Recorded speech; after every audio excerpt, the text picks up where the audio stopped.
에베소서 강의 8번째 시간으로 지혜와 총명을 통해 계시하신 하나님의 비밀이라는 제목으로 하나님 말씀 함께 나누겠습니다.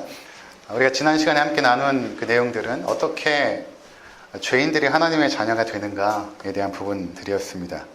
하나님께서 우리에게 주신 가장 큰 축복은 우리와 함께 거하시는 것이죠. 임마누엘로 우리와 함께 거하시는 것. 그것이 이 땅을 살아가는 그의 자녀들에게 가장 큰 은혜이며 축복일 것입니다. 그런데 죄인들과 하나님은 가까이 할 수 없음에도 불구하고 어떻게 그 죄인들 가운데 거하실 수 있는가? 그것은 바로 예수 그리스도를 통한 속량, 우리의 모든 죄값을 예수님께 감당시키시고 또 예수님은 순종하여 스스로 죽으셔서 우리의 죄를 다 짊어지시고 심판받으심으로 그 속량으로 말미암아 우리가 하나님의 자녀가 된 것이죠.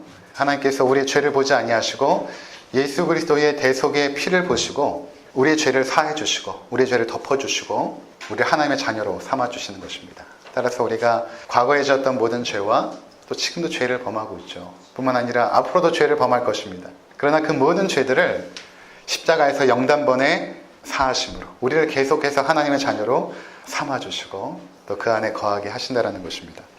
자, 그래서 우리가 예수 그리스도의 피로 말미암지 않고는 하나님께 나아갈 수가 없는 것입니다. 그런데 오늘 우리가 살펴보게 될 내용은 무엇인가 하면 이러한 그 내용들, 복음의 핵심적인 내용이죠. 하나님 우리를 사랑하시고 그의 아들 독생자 예수 그리스도를 보내시고 그의 십자가의 죽음으로 우리를 자녀 삼으신 이 복음의 핵심적인 내용들, 이것을 신학자들은 캐리그마 이렇게 부르는데 이런 복음의 핵심적인 내용을 어떻게 저와 여러분은 믿게 되었는가 하는 것입니다. 어떻게 우리는 믿게 되었을까? 당연한 듯 여겨지지 않습니까? 내가 믿었으니까, 복음의 내용을 내가 믿었으니까 구원을 받았지 라고 당연하게 생각될지 모르지만 사실은 그렇지 않습니다. 그래서 오늘 이 부분을 우리가 함께 나누길 원하는 것입니다. 여러분들은 어떻게 예수님을 믿게 되었습니까? 각자가 다를 것입니다. 어떤 분들은 어머니 뱃속에서부터 예배에 참석하기도 하고 또 어머니 태에서 나와서 자연스럽게 기독교 가정에서 또 예배하는 삶을 살고 또 복음을 듣다가 예수님을 영접한 분들이 계시죠. 또 어떤 분들은 도무지 자신의 힘으로 극복할 수 없는 삶의 문제 앞에서 하나님께 나온 분도 있습니다. 예전에는 전혀 하나님을 알지 못했는데 극심한 삶의 고통 앞에서 신께 나의 이 어려운 삶을 의탁해야겠다라고 해서 그 많은 종교 가운데 기독교라는 곳에 입문하신 분도 있을 것입니다. 그 과정 속에서 복음을 듣게 되었고 예수님을 구주로 영접하게 된 것이죠. 또 제가 만난 어떤 분들은 신학교에서 만났는데 스스로 성경을 읽다가 요한복음을 읽었다고 해요. 요한복음 1장부터 쭉 있는데 마지막 장을 딱 읽었을 때에 그가 예수 그리스도를 영접하게 된 것입니다. 누구도 가르쳐준 적이 없고 누구도 복음을 전해주는 사람이 없는데 스스로 요한복음을 읽고 그가 예수님을 영접하게 된 그런 분도 계셨습니다. 또 어떤 분들은 전혀 글도 알지 못하고 읽을지를 모르는 것이죠. 그리고 이해력도 굉장히 없는데 근데 예수 그리스도를 영접한 분도 계십니다. 글도 알지 못하고 이해력도 나심에도 불구하고 예수 그리스도를 분명하게 구주로 고백하며 하나님을 신실하게 믿는 성도님들도 또 계십니다. 그런데 이런 똑같은 상황에 전혀 반대의 경우도 있습니다. 어머니 뱃속에서부터 예배하러 나오고 모태신앙이라고 하죠. 어릴 적부터 부모님의 철저한 신앙교육을 받았습니다. 그런데 믿음이 없는 겁니다. 믿음이 없는 것입니다. 또 성경을 수십 번 또는 수백 번을 읽고도 그 모든 성경의 내용을 잘 알고 있음에도 불구하고 예수님을 영접지 않고 믿음이 없는 분도 계십니다. 우리는 1년에 1독하기도 힘든데 그분들은 수십 독을 하거든요. 그런데도 불구하고 믿음이 없는 것입니다. 또 신학교 교수님들 중에서도 탁월하게 원어 연구도 하고 기독교 사상이라든가 교회사, 어떤 종교학 이런 모든 학문을 섭렵했음에도 불구하고 신학교 교수라는 분이 믿음이 없는 분도 계십니다. 그것을 실제적으로 학적인 어떤 추구를 통하여 성경의 내용에는 박학다식할지 모르지만 실제로는 믿음이 없습니다. 신이 죽었다고 주장했던 철학자 니체는 루터교 목사의 아들이었습니다. 목사님의 아들로 태어나서 얼마만큼 신실하게 신앙생활을 했겠습니까? 그리고 그가 신학도였거든요. 신학을 공부한 신학도였습니다. 그런데 그의 책 자라투스트라는 이렇게 말했다 해서 신은 죽었다 이렇게 선언을 합니다. 요즘 TV에 자주 나오시는 도올 김영옥 교수 같은 경우에도 신학도였죠. 예일대에서 신학을 공부했고 또 한신대 잠깐 들어갔다가 나와서 어머니가 권사님이시고 그 전에는 요한복음 강해서를 내기도 했고 최근에는 몇 년 전에 로마서 강해도 냈거든요. 이렇게 두꺼운 책인데. 그만큼 성경을 잘 아는 분임에도 불구하고 실제적으로 그의 강의나 그의 설교들을 들어보면 그냥 예수님을 역사적인 예수 또는 종교적인 차원에서 예수님을 인정할 뿐이지 실제로 예수님을 하나님의 아들로 구주로 영접하진 않습니다. 그가 한국의 대표적인 지성인이고 그렇게 많은 공부를 하고 성경도 공부했음에도 불구하고 원어에도 탁월하거든요. 못 쫓아갑니다. 보통 신학교 교수들조차도 못 쫓아가는데 그렇게 성경을 잘 아는 그 교수님도 예수님을 믿지 않습니다. 회심 전에 그 문화부 장관을 역임했던 이호령 교수, 지금은 물론 회심하여서 그리스도인이 되었지만 그도 회심 전에는 많은 글을 통하여 또는 언론을 통하여 기독교를 신랄하게 비판했던 분 중에 하나였습니다. 우리 주변도 그런 분들 많지 않습니까? 모든 환경들이 당연히 신앙생활을 하고 그리스도를 영접할 수 있을 만한 아주 좋은 조건임에도 불구하고 믿음이 없는 것입니다. 그럼 여러분, 이런 차이들이 어떻게 생겼는가 하는 것입니다. 우린 당연히 내가 복음을 듣고 예수님을 믿었으니까 하나님의 자녀가 됐다라고 생각할지 모르지만 실제로는 여기에는 놀라운 신비가 있는 것입니다. 어떻게 나는 믿게 되었고 어떻게 저분들은 믿지 않을까? 내가 저분들에게 복음을 잘 설명을 하면 논리적으로 설명하고 체계적으로 설명을 하고 공부를 하고 성경을 수십독하면 과연 우리는 복음의 내용을 믿게 될까? 그 사람들이 복음의 내용을 믿게 될까? 그렇지가 않다라는 것입니다. 이 부분에 대해서 오늘 우리가 함께 공부해 보고자 하는 것입니다. 첫 번째로 복음은 비밀이기 때문에 우리가 알 수가 없습니다. 성경은 복음을 비밀이다 이렇게 말합니다. 하나님의 비밀, 하나님의 비밀로 감춰놓았다. 에베소서 1장 9절 한번 보시기 바랍니다. 그 뜻의 비밀을 우리에게 알리신 것이요. 아멘. 네, 여기까지 읽겠습니다. 그 뜻의 비밀. 하나님께서 우리 가운데 뜻하신 그 구원의 그 길, 그 복음, 그것을 하나님은 비밀로 감췄다라는 것입니다. 비밀이라는 것은 감춰져 있는 거 아닙니까? 근데 비밀의 특성이 무엇인가 하면 감춰져 있지만 몇몇 사람들에게는 그 비밀이 공유가 되죠. 근데 하나님께서 그 감추신 비밀을 하나님께서 사랑하시는 백성들에만 알려주십니다. 오늘 그 부분을 우리가 함께 나누고자 하는 것입니다. 자, 그러면 여기서 감추신 그 비밀이 무엇인가? 에베소서 3장 3절을 한번 보시기 바랍니다. 곧 계시로 내게 비밀을 알게 하신 것은 내가 먼저 간단히 기록함과 같으니 그것을 읽으면 내가 그리스도의 비밀을 깨달은 것을 너희가 알 수 있으리라. 이제 그의 거룩한 사도들과 선지자들에게 성령으로 나타내신 것 같이 다른 세대에서는 사람들의 아들들에게 알리지 아니하셨으니 이는 이방인들이 복음으로 말미암아 그리스도 예수 안에서 함께 상속자가 되고 함께 지체가 되고 함께 약속에 참여한 자가 됨이라.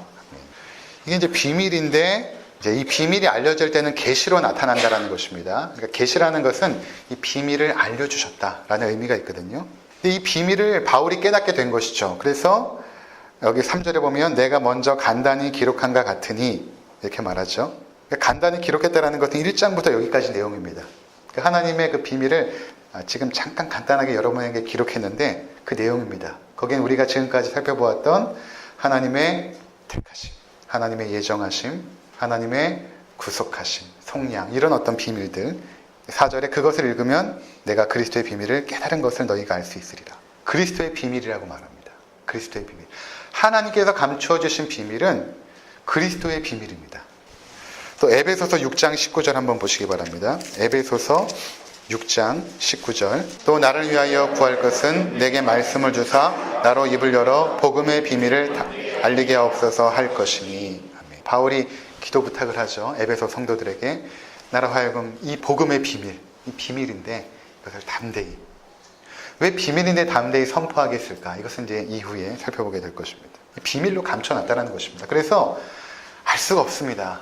우리는 노력을 하거나 공부해서 이 비밀을 알 수 있는 것이 아닙니다. 감춰져 있기 때문에 그런 것입니다.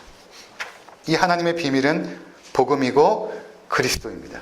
복음이고 그리스도. 그러니까 복음의 핵심이 무엇인가 하면 예수 그리스도이십니다. 예수 그리스도께서 하나님의 아들이시고 우리의 모든 죄를 속량하신 하나님이 치르신 속죄 제물이다 라는 것이 이제 복음의 핵심적인 내용인데 그 그리스도, 그것이 복음입니다. 그것을 하나님께서 감추셨다. 그러니까 모르는 것입니다. 두 번째 보시면 두 번째는 이 비밀은 하나님의 선택받은 자녀들만 깨닫게 됩니다. 감춰주신 이 비밀은 하나님께서 선택하신 자들, 우리가 에베소서 전반부에 함께 나눴죠. 하나님께서 이미 창세전에 그의 자녀를 택정해 놓으셨습니다. 그들에게만 이 비밀이 알려집니다. 여기 놀라운 신비가 있죠. 마태복음 13장 11절부터 15절까지 우리가 함께 보겠는데요. 여기 스크린에 한번 보시면서 따라와 주시면 좋겠습니다. 우리 함께 읽도록 하겠습니다. 대답하여 이르시되 천국의 비밀을 아는 것이 너에게는 허락되었으나 그들에게는 아니 되었나니 무릇 있는 자는 받아 넉넉하게 되되 없는 자는 그 있는 것도 빼앗기리라. 그러므로 내가 그들에게 비유로 말하는 것은 그들이 보아도 보지 못하며 들어도 듣지 못하며 깨닫지 못함이니라. 이사야의 예언이 그들에게 이루어졌으니 일렀으되 너희가 듣기는 들어도 깨닫지 못할 것이요 보기는 보아도 알지 못하리라.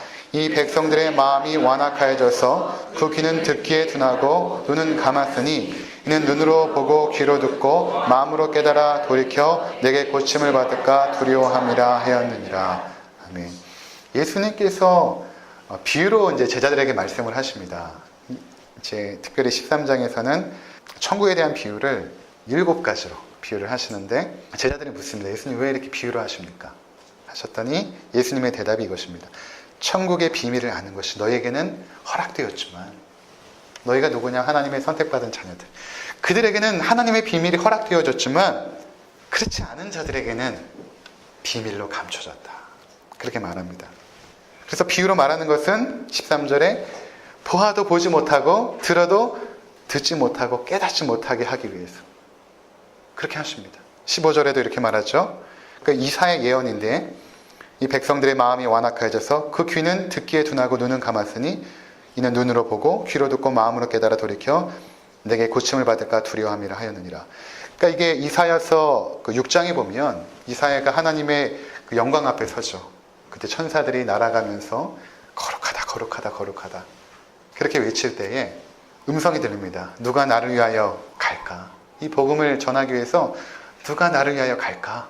그때 이사야가 나를 보내셨어. 내가 여기 있나이다. 이렇게 말하지 않습니까? 그때 그 이사야에게 하나님께서 하신 말씀이 무엇인가 하면 제가 읽어드리겠습니다. 이사야 6장 9절에 이 백성에게 이르기를 너희가 듣기는 들어도 깨닫지 못할 것이요 보기는 보아도 알지 못하리라 하여 이 백성의 마음을 둔하게 하며 그들의 귀가 막히고 그들의 눈이 감기게 하라. 염려하건대 그들이 눈으로 보고 귀로 듣고 마음으로 깨닫고 다시 돌아와 고침을 받을까 하노라 하시기로. 이해가 되지 않죠. 하나님은 모든 자들이 복음을 듣고 회개하여 돌아오기를 원하실 것 같으나 성경이 계속해서 우리 가운데 증거하는 것은 무엇인가 하면 그렇지 않다.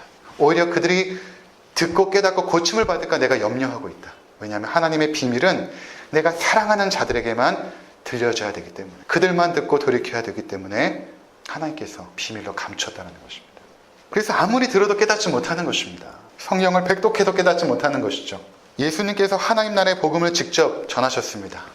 이 땅에 오셔서 하나님 나라의 복음을 직접 전하셨죠. 그리고 수많은 이적을 행하셨습니다. 그래도 돌이키지 않습니다. 마침내는 죽은 나사로를 살리셨죠. 죽은 지 나흘이나 되었습니다. 사람들이 그 나사로를 죽은 것을 확인했고 시신을 둘둘 말아가지고 안장을 했죠. 돌문으로 막아놨습니다. 예수님께서 돌문을 열라. 그랬더니 죽은 나사로가 일어나서 걸어 나옵니다. 풀어놓아 다니게 하라. 그 썩은 시체, 그것이 살아나는 기적을 사람들이 보았습니다. 실제로 보았습니다. 그래도 믿지 않습니다. 예수님이 부활하셨죠. 실제로 손에 못이 박히고 창자국이 나서 물과 피가 다 쏟아져 나왔고 죽어서 예수님도 안장을 했죠. 그 예수님이 부활하셨습니다. 그리고 그 시신을 그 누구도 찾지 못했죠. 실제로 부활했기 때문에. 그리고 사람들을 만나셨습니다. 그리고 하나님 나라의 복음을 증거하셨습니다. 그런데도 믿지 않는 사람들이 있다는 것입니다.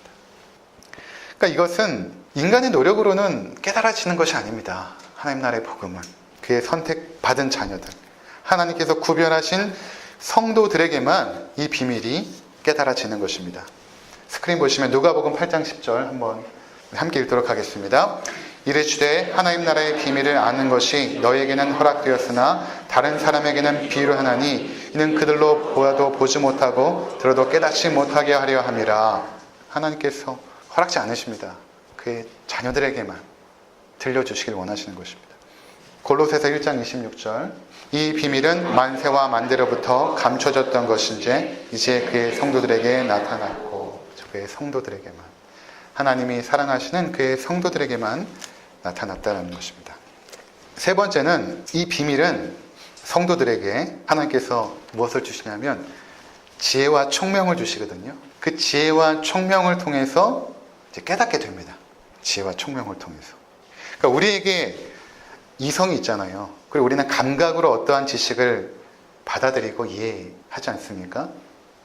자연적인 상태에서 이것으로는 창조주에 대한 지식을 깨닫지 못합니다. 하나님께서 우리에게 지혜와 총명, 하나님께로부터 오는 그 지혜와 총명을 받을 때만 그 진리가 우리 가운데 이해가 되어지고 깨닫게 되는 것입니다. 그래서 에베소서 1장 8절로 다시 오시면, 이는 그가 모든 지혜와 총명을 우리에게 넘치게 하사, 하나님께서 우리에게 지혜와 총명을 넘치게 주실 때에 그 뜻의 비밀을 우리가 알게 된다는 것이거든요. 지혜는 원어로 소피아고, 이 소피아, 이것은 지식을 활용하는 능력, 이것을 말합니다. 지식과 지혜는 다르죠. 지식은 공부하면 알게 되지만, 지식은 공부하면 쌓입니다. 근데 지혜는 다릅니다. 지혜는 하나님께서 그 능력을 우리에게 주셔야 됩니다. 우리가 성경을 읽을 때 지식으로는 알지 모르지만 하나님이 지혜를 부어주시지 않으면 이것이 깨달아지지가 않는다는 것입니다. 그리고 여기서 총명이라는 것은 원어로 프로네시스 이렇게 말하는데, 영어 성경을 보니까 어떤 성경은 understanding으로 번역한 데도 있고 어떤 성경은 insight로 번역을 했습니다. 그러니까 하나님이 주시는 이해력 또는 하나님이 주시는 insight, 어떤 통찰력, 이런 것을 말하는 것입니다. 이것을 주실 때만이 비밀을 깨닫게 된다는 것입니다. 그러니까 하나님께서 이 지혜와 총명을 어떻게 주시는가? 그의 사랑하는 백성들에게 하나님이 임재하시죠. 어떻게 임재하십니까? 성령으로 임재하시죠. 성령으로. 우리 가운데 하나님의 영, 성령께서 임재하시게 되면 이 지혜와 총명이 생긴다는 것입니다. 성령께서 우리에게 주시는 은혜예요. 그래서 그의 비밀의 말씀을 들을 때, 읽을 때, 배울 때 깨달아진다는 것입니다. 좀 길어서 한번 찾아보도록 하겠습니다. 고린도전서 2장 4절에서 10절. 내 말과 내 전도함이 설득력 있는 지혜의 말로 하지 아니하고 다만 성령의 나타나심과 능력으로 하여 너희 믿음이 사람의 지혜에 있지 아니하고 다만 하나님의 능력에 있게 하려 하였노라. 그러나 우리가 온전한 자들 중에서는 지혜를 말하노니 이는 이 세상의 지혜가 아니요 또 이 세상에서 없어질 통치자들의 지혜도 아니요 오직 은밀한 가운데 있는 하나님의 지혜를 말하는 것으로서 곧 감춰졌던 것인데 하나님이 우리의 영광을 위하여 만세전에 미리 정하신 것이라. 이 지혜는 이 세상의 통치자들이 한 사람도 알지 못하였나니 만일 알았더라면 영광의 주를 십자가에 못 박지 아니하였으리라. 기록된 바 하나님이 자기를 사랑하는 자들을 위하여 예비하신 모든 것은 눈으로 보지 못하고 귀로 듣지 못하고 사람의 마음으로 생각하지 못하였다 함과 같으니라. 오직 하나님이 성령으로 이것을 우리에게 보이셨으니 성령은 모든 것 곧 하나님의 깊은 것까지도 통달하시느니라. 아멘. 이 비밀은 하나님께서 감춰 놓으신 것인데 9절에 보니까 기록된 바 하나님이 자기를 사랑하는 자들을 위하여 예비하신 것으로, 하나님이 자기를 사랑하는 자들을 위하여 예비하신 것, 그들을 위하여 예비하신 비밀이다. 그래서 눈으로 보고 귀로 듣고 마음으로 생각하지도 못한다는 것입니다. 이것을 어떻게 깨달을 수 있는가? 성령으로. 성령님이 임재하실 때 모든 것, 하나님의 깊은 것까지도 통달하시느니라. 통달이 인사이트 아닙니까? 그 모든 것들을 지혜와 총명으로 깨닫게 된다는 것입니다. 하나님의 이 놀라운 비밀을. 저는 목사로서 말씀을 연구하면서 이 부분에 대해서 많이 체험하고 있습니다. 제가 저의 부족함을 늘 알고 있거든요. 학교 다닐 때 공부를 잘 못했습니다. 그러니까 남들보다 열심히 하는데 2배, 3배는 열심히 했던 것 같아요. 그런데 남들을 못 따라가요. 밤새고 공부를 해서 왔는데 아침에 제 앞자리 있는 애가 어젯밤에 친구들과 놀고 와가지고 책을 펴서 보는데 그 친구가 저보다 성적이 더 좋은 거예요. 그러면 정말 성적표를 받아들고 자괴감이 듭니다. 내가 정말 돌머리구나. 왜 우리 어머니 날이 이렇게 나셨을까? 참 많이 좌절을 했습니다. 아무리 공부해도 이해도 안 되고, 이해가 안 되니까 또 암기도 안 되고, 외워도 잊어버리고 그런 저를 잘 알고 있는데 하나님 말씀을 연구할 때는 또 달라집니다. 이게 참 신기한 거예요. 하나님 말씀을 이렇게 연구하다 보면 이해가 되어져요. 너무 신기한 것 같아요. 그리고 깨달아지고, 그리고 때로는 하나님 말씀들이 줄줄이 이렇게 연결이 되면서 무언가 나에게 확 다가오는 것을 느끼고, 하나님께서 나에게 성령으로 임재하사 지혜와 총명을 주시는구나. 그래서 깨닫습니다. 그 지혜와 총명을 저에게 주시지 않으면 제가 이렇게 설교를 할 수가 없는 것입니다. 제가 어떻게 하나님 말씀을 제가 이해하고 전하겠습니까? 그래서 고린도전서 12장 8절에 이렇게 말씀합니다. 어떤 사람에게는 성령으로 말미암아 지혜의 말씀을, 어떤 사람에게는 같은 성령을 따라 지식의 말씀을. 성령께서 우리 가운데 은사를 주시는데 어떤 사람에게는 지혜의 말씀을 또는 지식의 말씀을 은사로 주신다는 것입니다. 또 제가 다른 은사들은 별로 없는데 하나님 말씀을 깨닫는 은사는 있는 것 같아요. 그래서 말씀을 연구할 때 늘 즐겁고 또 감격하고 그렇습니다. 그래서 복음은 하나님의 비밀입니다. 감춰놨습니다. 그래서 그의 자녀들에게만 하나님께서 알리시길 원하세요. 근데 어떻게 알리시냐면 그들에게 성령을 보내주시고 지혜와 총명을 주십니다. 그럼 우리는 그 지혜와 총명을 받고 설교를 듣거나 말씀을 공부하거나 묵상 속에서 이것들이 깨달아지는 것이죠. 이런 의미로 고린도전서 12장 3절에 성령님으로 말미암지 않고는 너희가 예수를 그리스도로 고백할 수 없느니라 말씀하신 것입니다. 우리가 예수님을 그리스도로 고백한다는 것은 하나님의 아들, 우리의 구원자, 우리의 메시아를 고백하는 것이잖아요. 근데 이 고백이 우리가 한 것 같지만 사실은 성령께서 우리 안에서 깨닫게 하셔서 이해시켜 주시고 통찰력을 주셔서 이 믿음의 확신을 주시는 것입니다. 그러면 우리가 입술로 고백을 하는 것이죠. 주는 그리스도이십니다. 고백을 하는 것입니다. 자, 이런 의미에서 성령으로 충만해진다는 것을 우리가 생각해 볼 필요가 있습니다. 많은 분들이 성령 충만하면 여러분은 어떤 것을 연상하십니까? 성령 충만하십시오.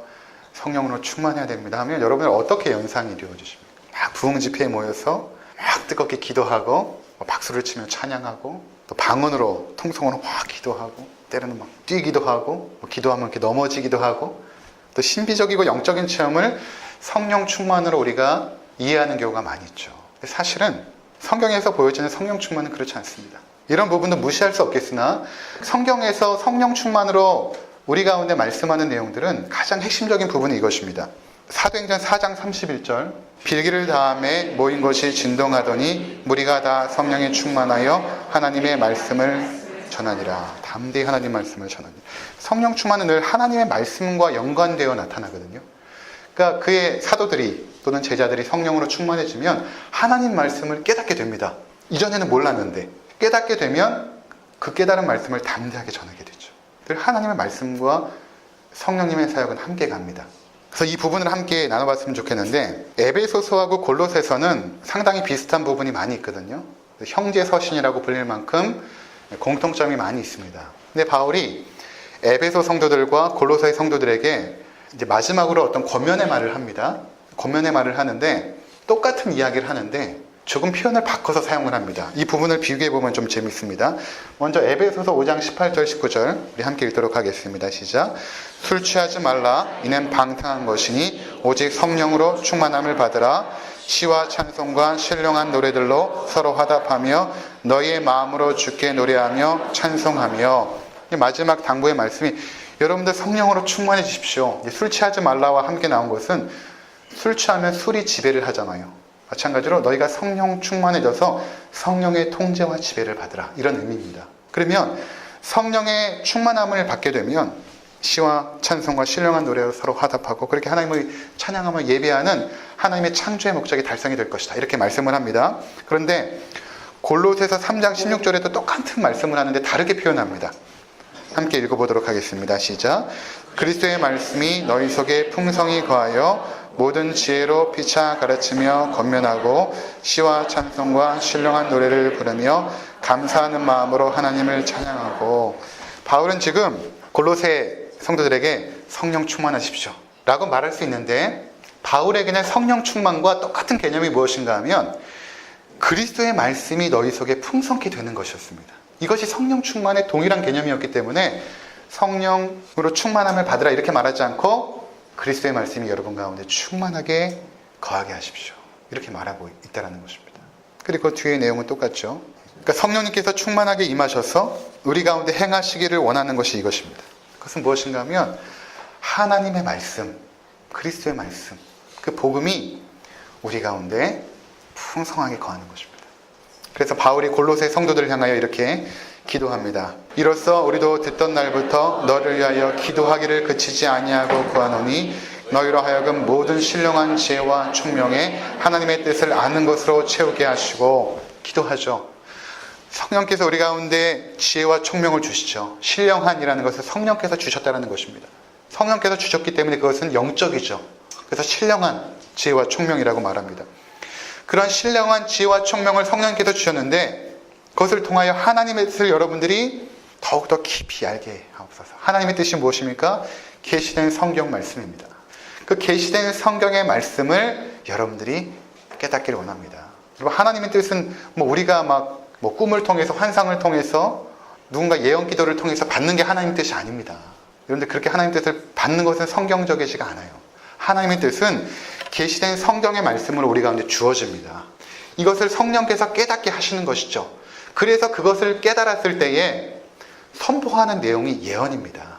여러분, 예언은 뭔가 앞날의 일을 알아맞추는 것이 예언이라고 착각하시는데 그것이 아니라 깨달아진 말씀이 우리 가운데 선포되어지면 그것을 예언이라고 말하는 것입니다.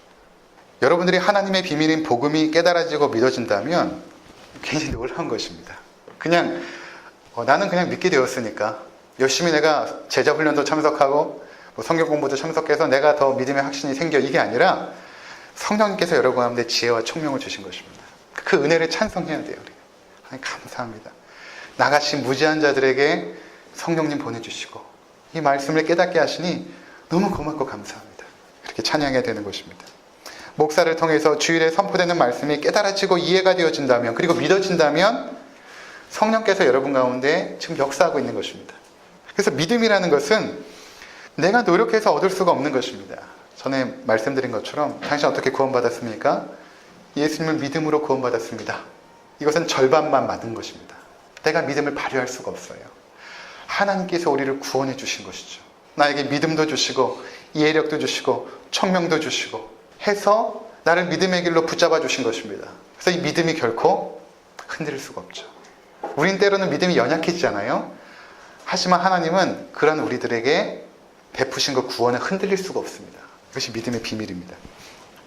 에베소서 1장 13절, 그 안에서 너희도 진리의 말씀 곧 너희의 구원의 복음을 듣고 그 안에서 또한 믿어 약속의 성령으로 인치심을 받았으니. 자, 보십시오. 그 안에서, 그리스도 안에서라는 말씀입니다. 그리스도 안에서 너희가 진리의 말씀 곧 너희의 구원의 복음, 이것이 비밀이었거든요. 진리의 말씀, 구원의 복음이 비밀이었는데 그것을 너희가 듣고 그 안에서 믿어 약속의 성령으로 인치심을 받았다. 무슨 말인가 하면 그것은 너희가 믿는다면 너희는 성령께서 너희에게 임재하시는, 성령께서 함께 한다는 증거이다. 인쳤다는 건 도장 찍었다는 거 아닙니까? 우리의 이마에 너희는 하나님의 자녀다라는 도장을 찍은 것입니다. 그래서 이해가 되어지는 거예요. 그의 백성들에게는. 그러니까 여러분, 내가 하나님의 자녀라는 그 가장 확고한 진리는 바로 여기 있는 것입니다. 내가 예수를 그리스도로 고백합니다. 여러분, 그 고백을 할 수 있다면 여러분은 구원받은 하나님의 백성입니다. 흔들릴 수 없어요. 믿음이 약해질 때도 여러분 하나님의 백성이고, 때론 내가 죄악 가운데서 허덕이며 살 때도 그때도 하나님의 백성입니다. 하나님이 우리를 붙잡으신 손은 결코 놓지 않습니다. 그러니까 때로는 어떤 분들이 이렇게 얘기하죠.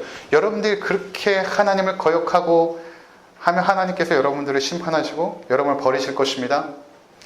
하나님이 한번 작정하시고 계획하시면 변치 않으십니다. 그 은혜 때문에 여러분들이 굴복하여 헌신하게 되는 것이죠. 그 은혜를 깨달으니까. 우리가 하나님 무서워서 순종합니까? 그것이 아닙니다.